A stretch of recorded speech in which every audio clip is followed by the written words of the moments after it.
Well, thank you for the Geneva Summit for Human Rights and Democracy for giving me this platform and an opportunity.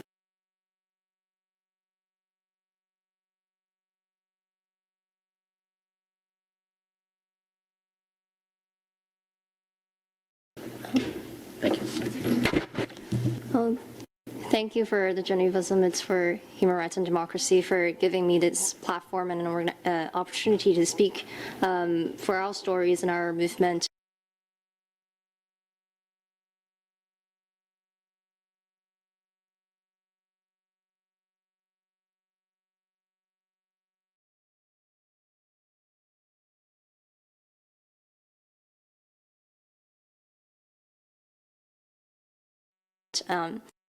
Thank you.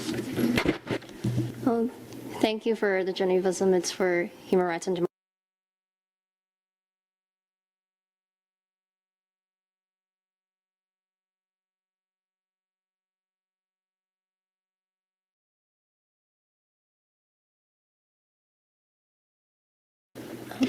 Thank you. Well, thank you for the Geneva Summit for Human Rights and Democracy for giving me this platform and an opportunity to speak for our stories and our movement. I gotta say, I'm still combating the jet lag here, but I'm really honored to speak here, and it's truly fascinating to hear all the stories shared by my fellow speakers that's going to speak later. In 2014, I was 15-year-old, and I joined fellow students in the Umbrella Movement to fight for the universal suffrage for Hong Kongers. On the first day, police launched 87 tear gas canisters toward us. And as I was standing in the midst of tear gas smoke, I looked at the people who were fighting alongside me for the same democratic values. And I realized what Hong Kong means to me and what it means to be a Hong Konger, more than just where and how I was born, but to stand out in defending my freedom and my home. In 2019, China proposed an extradition law allowing anyone in Hong Kong to be extradited to China. 2 million people took to the streets, which is a third of our population, against the law. And once again, the government ignored the voice of the people and responded only with increasing state violence against protesters.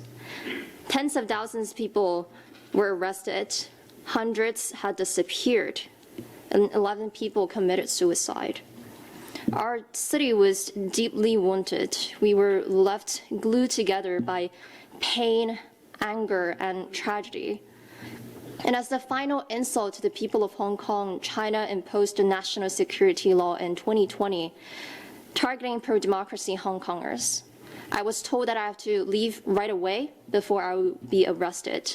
And so in tears, I left for the US and eventually secured asylum in 2021. Today, there are thousands of political prisoners in Hong Kong. The youngest is only 13 years old. Under the new law, they arrested 47 activists, the top leading figures who drove the movement in recent years. Right now, at this very moment, they're on trial, facing the possibility of life behind bars. And even when I am in the US, where I'm supposed to be safe, me and my friends have been bullied, harassed, intimidated, and threatened by the CCP. The same has happened to Hong Kongers, Uyghurs, Tibetans, Chinese dissidents all over the world. We cannot accept the status quo. It takes all of you here to hold China and Hong Kong authorities accountable. Ambassadors, journalists, activists, and people of conscience, speak out for political prisoners. Say Jimmy Lai's name, say Joshua Wong, Gwyneth Ho, and Owen Chow's name, raise their public profile, make them famous, and put pressure on the CCP to release them. Because Hong Kong does matter.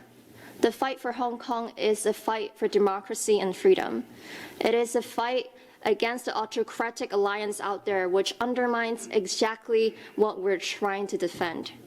Therefore, your fight is our fight, and our fight should be your fight too. I believe one day, with your help, the political prisoners, all of them in Hong Kong, will be free, and I will be able to set foot again in my beloved Hong Kong. Thank you very much for having me today.